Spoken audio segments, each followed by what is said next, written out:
Hello once again. Now, unlike my last video, which was a very, very short one, this is a very long one. And because of people's attention span, I will make it in two parts. This is part one, and I'd be grateful if you subscribed because it helps the algorithm and carry the message.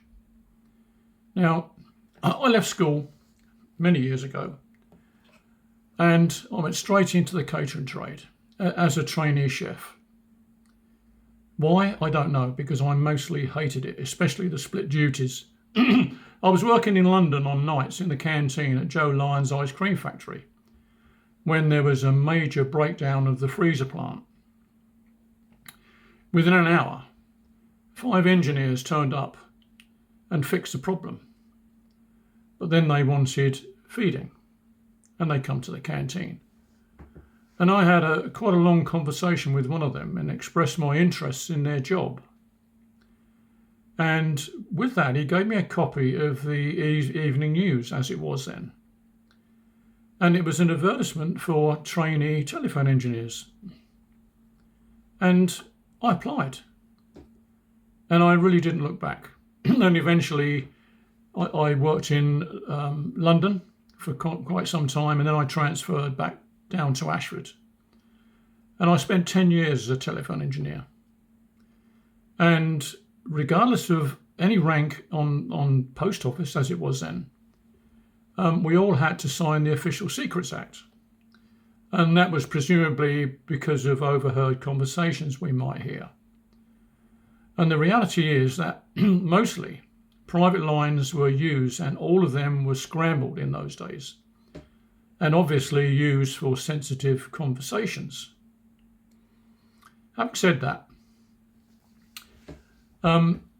Sandgate has its own telephone exchange that is linked or was linked to Shorncliffe Camp and the barracks.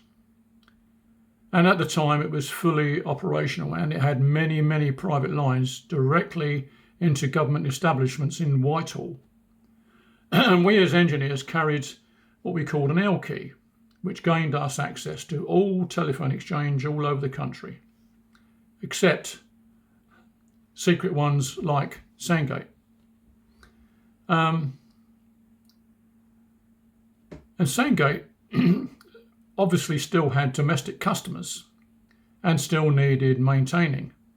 And the joke was we had to go to see the technical officer in Cheriton Telephone Exchange to sign for the key to Sandgate, which was a routine carried out every day mostly.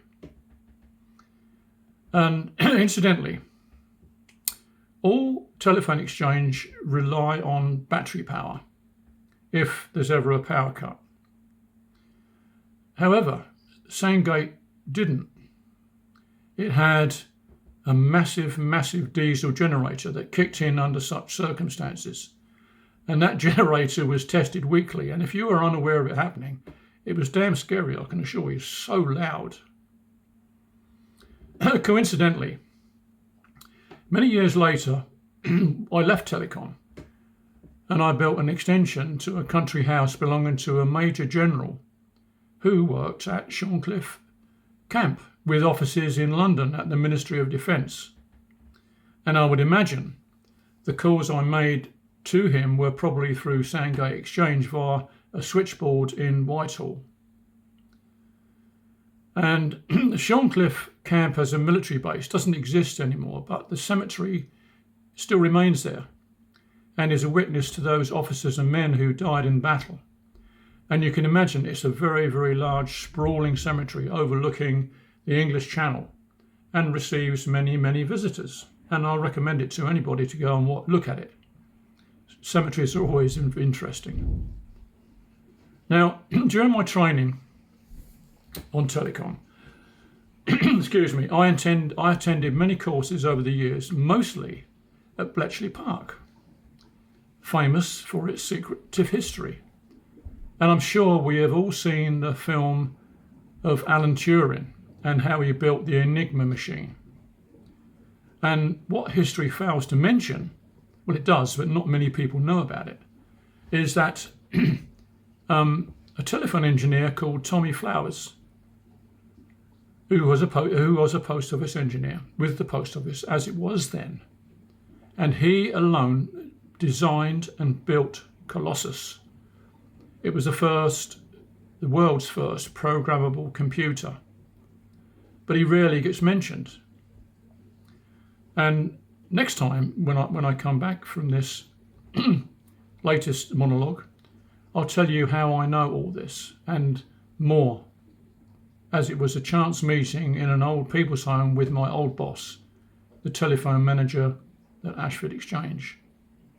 I only knew him as Mr. Gillette and called him so out of respect. And he told me things that I've never even heard of, which came under the 50-year secrets. And 50 years after 1944, you can imagine is in the early 90s, which is when he was there. And some of these things are still under a blanket of secrecy. So thanks for listening. Please tune in for next time because I've got some interesting things to tell. Thanks for listening. Bye-bye.